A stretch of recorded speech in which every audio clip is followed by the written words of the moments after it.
Bonjour, bienvenue à toi sur cette nouvelle vidéo.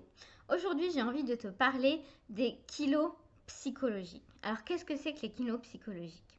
Les kilos psychologiques, ce sont des kilos qui se sont accumulés dans notre corps parce que notre inconscient a besoin d'exprimer quelque chose ou de compenser quelque chose.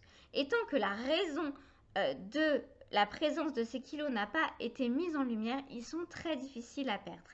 Et justement, dans mon accompagnement, c'est un peu sur ces kilos que j'axe mes efforts. Alors, dans l'accompagnement, on parle beaucoup aussi des kilos émotionnels. CF, mes précédentes vidéos, les kilos qui sont liés au fait que l'on fuit nos émotions dans l'alimentation, ou les kilos qui sont faits à partir d'émotions qui ont été refoulées, qui ont été enquistées, qui n'ont pas été exprimées et qui créent des kilos émotionnels. Et on s'intéresse aussi en troisième partie, je dirais, aux kilos psychologiques liés à des événements de notre histoire qui ont fait que notre inconscient a compensé en stockant davantage les calories alimentaires, en stockant davantage de graisse, parce que ces kilos sont là pour une bonne raison. En fait, notre cerveau, il aime certains de nos kilos.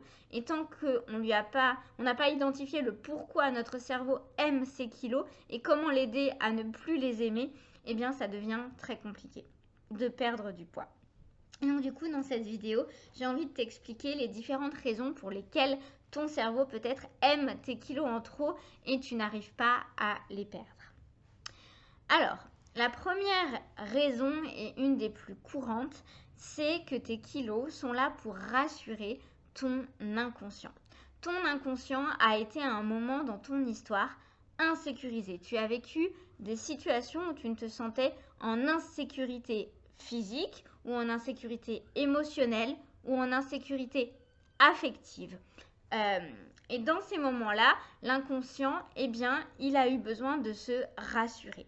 Et s'il n'y avait pas forcément de personnes bienveillantes à ce moment-là pour te rassurer quand ton inconscient a eu peur, alors souvent c'est dans l'enfance, hein, c'est le petit enfant que nous avons été qui a eu peur parce que la sécurité pour l'enfant c'est vraiment la valeur la plus importante, le besoin le plus important.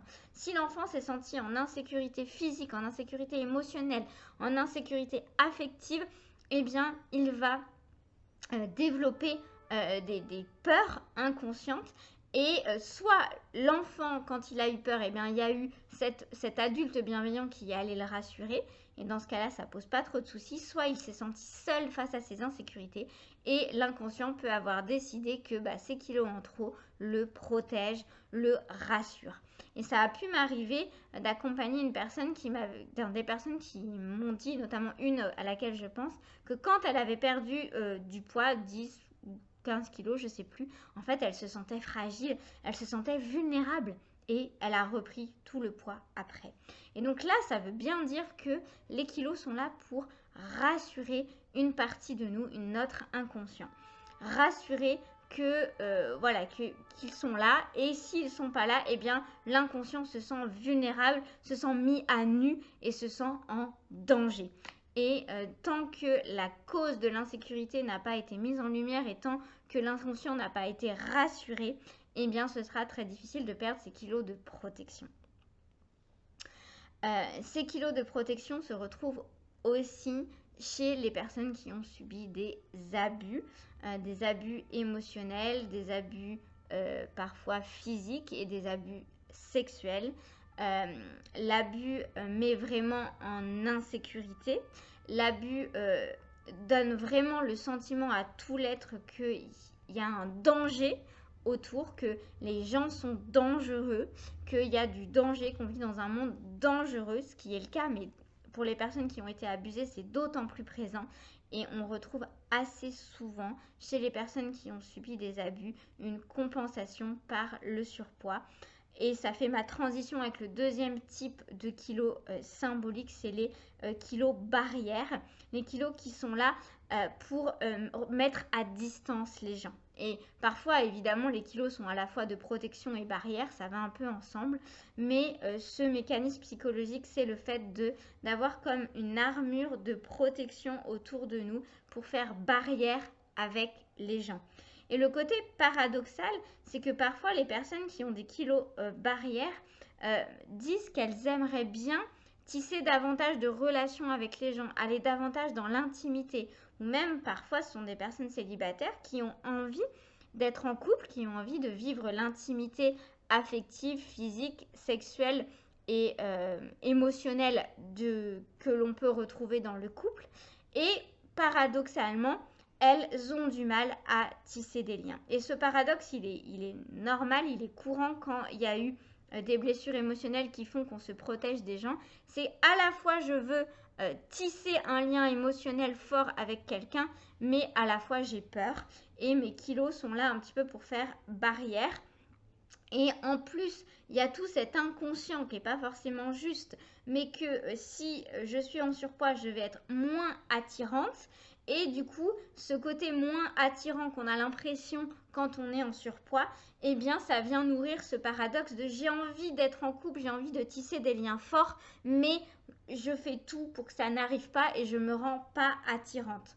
Attention, je ne suis pas en train de dire que quand on est en surpoids, on n'est pas attirant, mais vu que c'est quand même très présent dans l'inconscient collectif, en tout cas dans l'inconscient des personnes que j'accompagne, eh bien cette idée de rester en surpoids comme pour ne pas être attirante et pour ne pas tisser, ne pas attirer des personnes avec qui je pourrais avoir des liens intimes et forts, et en même temps le désir de tisser ces liens. Vous voyez le paradoxe, mais l'inconscient qui peut avoir peur de tisser un lien d'intimité, un lien émotionnel fort, et donc il va maintenir ses kilos comme pour essayer de ne pas être attirant et de ne pas attirer des personnes avec qui on pourrait tisser des liens forts. Donc deuxièmement, les kilos barrières qui sont assez similaires et qui peuvent être mêlés aux kilos protection. C'est les kilos qui ont tendance à essayer de repousser les gens pour éviter de tisser des liens fort avec et aussi d'être en danger émotionnel, puisque quand on est intime et quand on a un lien émotionnel fort avec quelqu'un, on prend le risque d'être blessé et donc du coup on fuit la blessure émotionnelle en maintenant les kilos en plus. Tout est inconscient, hein, c'est pas quelque chose qu'on fait consciemment. Donc deuxièmement, les kilos barrières. Troisièmement, les kilos dissimulation. Les kilos dissimulation, c'est quand on cherche à cacher quelque chose ou quelqu'un, et souvent la personne qu'on essaie de cacher, bah, c'est nous-mêmes, la personne que l'on est vraiment. Quand on a du mal à s'affirmer ou quand on a du mal à affirmer qui on est, ou quand on a été rejeté ou abandonné dans certaines relations, eh bien on peut avoir envie de se cacher ou de donner une autre image de soi, un masque de soi, de la personne qu'on est vraiment, afin que la personne qu'on est vraiment et celle qui est tout au fond, eh bien elle, si on la montre à personne, elle n'a aucun risque d'être rejetée ou d'être abandonnée ou d'être trahie, puisqu'elle est cachée à l'intérieur. Et pour autant, là aussi on est dans le paradoxe, beaucoup de personnes qui viennent me voir me disent « Je suis dans un corps qui ne reflète pas qui je suis vraiment ».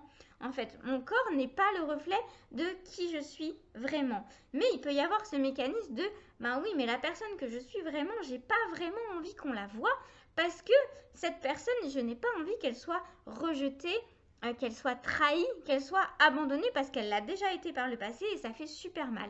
Donc je préfère mettre un masque, avoir cette silhouette d'une personne que je ne suis pas et cette personne, si elle est trahie, rejetée, abandonnée, ok, ça va faire mal, mais c'est pas vraiment moi, donc c'est moins grave.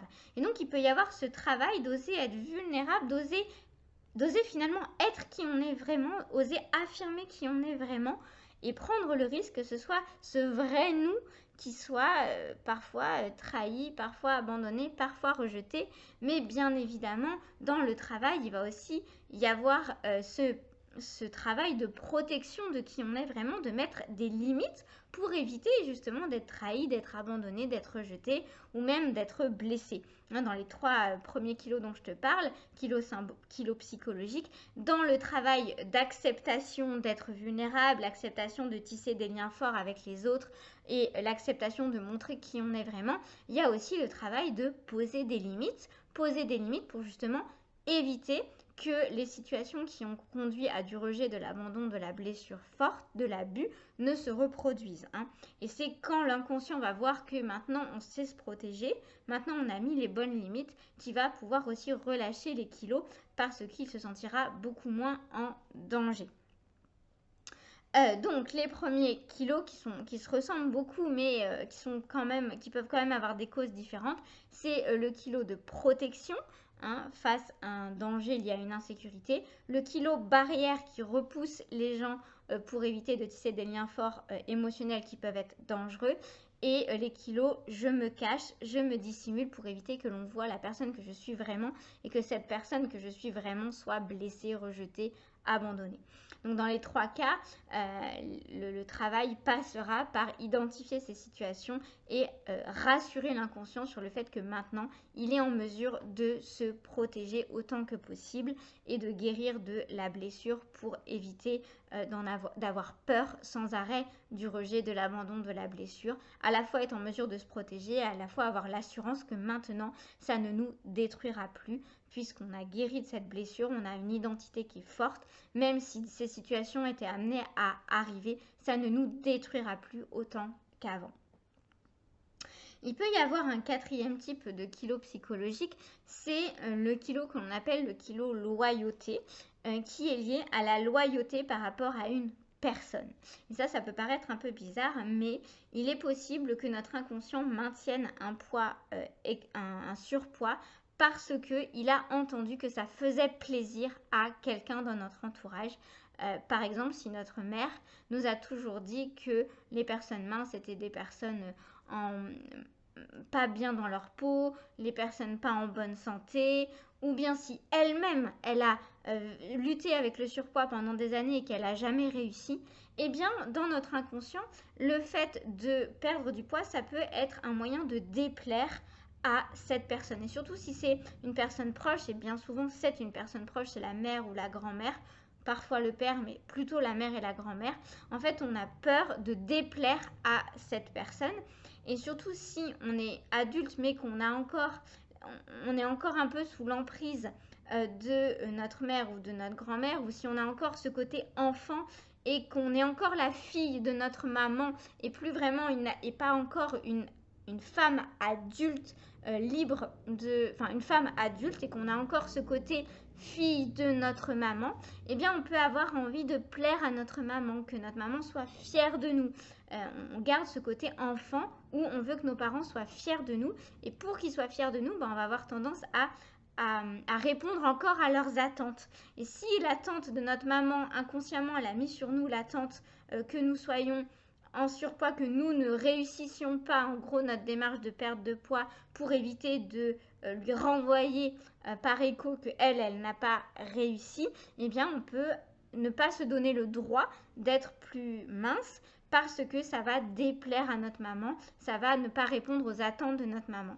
Et encore une fois, si notre mère nous a souvent dit qu'il fallait qu'on mange, qu'il fallait que pas manger c'était dangereux, que ça pouvait nous donner en mauvaise santé, etc., eh bien le fait de garder ce côté enfant en nous, on va avoir tendance à ne pas oser perdre du poids parce que on va à l'encontre des injonctions de notre maman qu'elle nous a dit quand on était enfant, et ça risque de lui déplaire. D'une certaine manière, on est encore dans cette idée de je désobéis à ma maman, même si on est adulte. Et vraiment, je dis pas ça de manière péjorative, le fait d'être encore dans cet état d'enfant par rapport à notre maman, être encore la fille de notre maman qui veut lui obéir, qui veut lui plaire, qui veut répondre à ses attentes.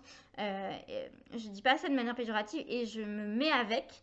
Hein, je découvre ces dernières semaines justement comment le fait d'accepter d'être une femme adulte, accepter sa féminité et de plus laisser l'emprise de la féminité de notre maman sur nous, c'est pas quelque chose de facile, c'est pas quelque chose d'inné, c'est pas quelque chose de naturel, et ça se demande à se travailler, d'oser être une femme différente de notre maman, de notre mère, et ça c'est pas forcément quelque chose de facile. Inconsciemment on a parfois envie de ressembler à d'être une femme qui ressemble à la femme qui nous a élevés, qui a été notre modèle, donc notre mère, d'avoir envie de coller à ses attentes, de rester un peu dans ce côté fille d'eux au lieu d'être une femme épanouie, libre et différente de notre maman. C'est pas quelque chose de facile, hein, je le sais, mais du coup ça peut expliquer aussi pourquoi notre inconscient va maintenir le surpoids avec cette idée de lui ressembler, de coller à ses attentes, de coller à ses injonctions, de ne pas la décevoir.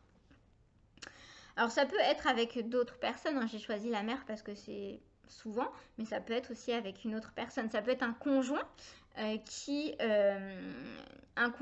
aime les formes, qui aime le surpoids, et donc on a peur de le décevoir, on a même peur de le perdre peut-être.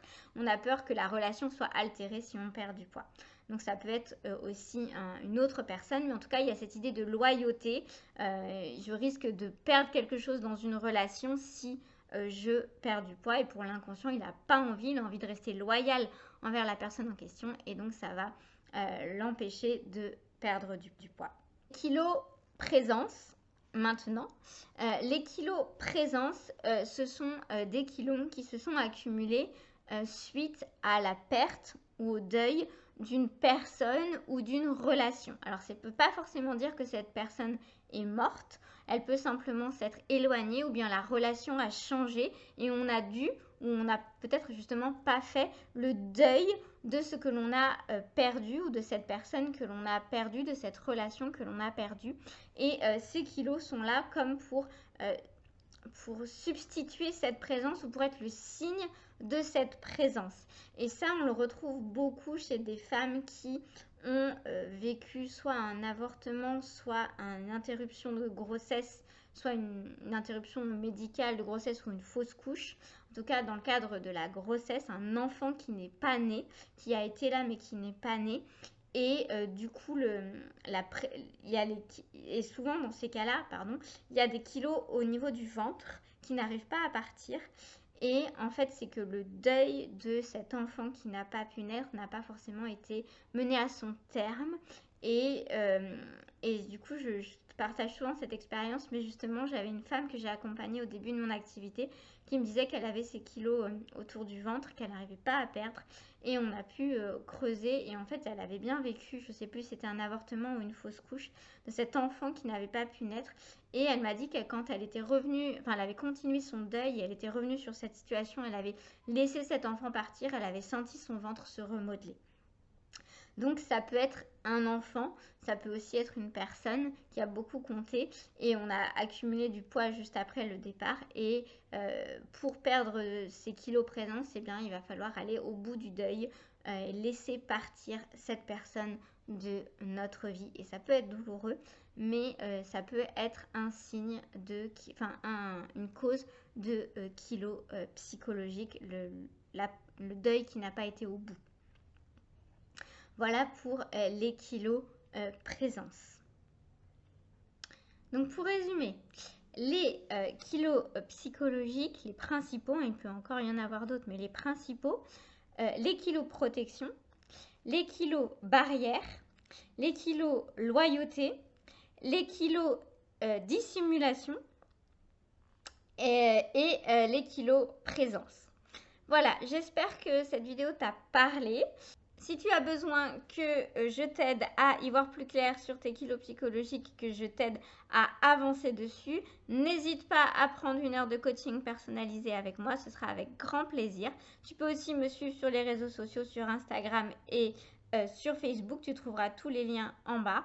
Et je te dis à très bientôt pour de nouvelles vidéos.